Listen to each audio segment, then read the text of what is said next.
So until now, we've talked about Roman cemeteries and about mausolea, tombs for the very wealthy in Roman society. But in Rome itself, a very different kind of context for funerary commemoration was represented by columbaria. A columbarium is a word for a dovecote, but these monuments were not used for doves. Columbaria are mostly made for people who had been cremated, and their ashes, usually in urns, would be placed in the little niches that you can see in this image. You can also see that sometimes there were busts, so sculptures which depict somebody's head and shoulders placed into these niches too. Columbaria were designed for large numbers of people to be commemorated in one place, and they were often built for specific households. These were the households of very wealthy Romans who had lots of enslaved people and lots of freed people, but also associated free workers. And these rich Romans would build one of these things for all of the people who were linked to their household to have their remains put in after they died. Large columbaria could also be made by funerary guilds or collegia. We've talked about these a little bit earlier. It was very common, if you were a woodworker for instance, that you would be a member of the Guild of Woodworkers, and during your life you would then pay some money towards the upkeep of a columbarium where you would then be buried. Religious organisations often have columbaria as well.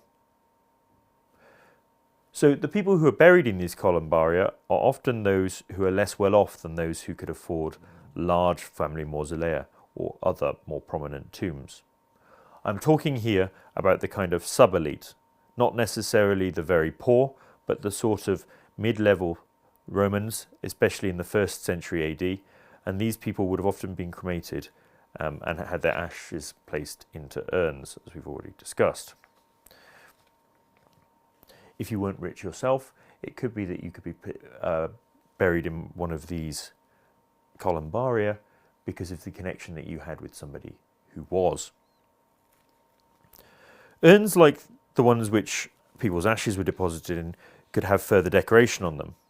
This could include relief decoration, so sculpture, or other forms of cinerary urns, for example in glass. Or there's even marble ones which have been carved to look like baskets.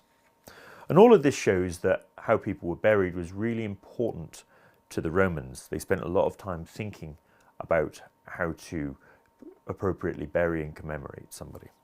Even on some small monuments which are only sort of 40 centimetres or 30 centimetres across, we can see how there were efforts to get as much decoration as possible onto them. And there's often text telling you something about the life of the deceased. This is hugely significant because it is a way of communicating certain aspects of the biography, of the life story of the individual who's buried in that urn to the viewer. In the 1st century AD, slightly wealthier Romans also erected tombstones that were again for public display.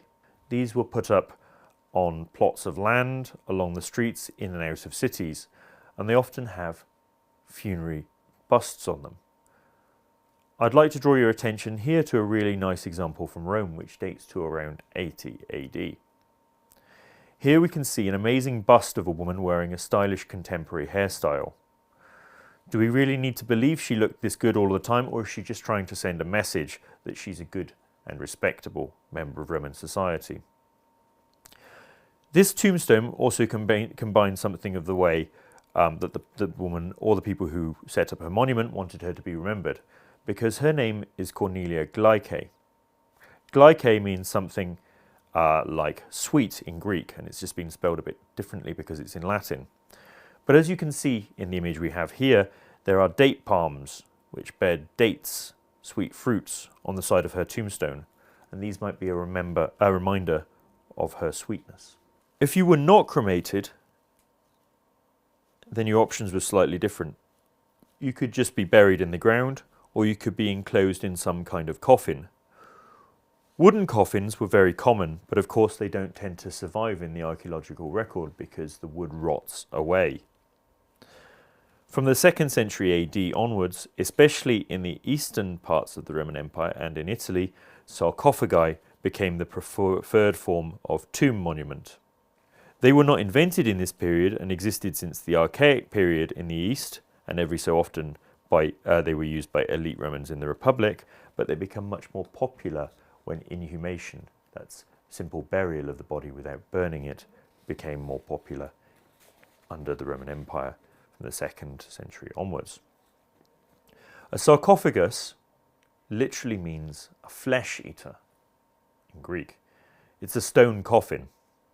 And they're called flesh eaters because there was a Roman view that these monuments effectively consumed the body. And there's even various stories that circulated about different kinds of stone helping the body to dissolve. If the Romans added lime to these monuments, which they often did, then the body would eventually gradually disappear. And the sarcophagus usually becomes a useful shorthand for decorated stone coffins. These could often bear lots of different decoration, including mythological scenes, scenes of battle, and scenes of everyday life. And they provide lots of information about Roman society.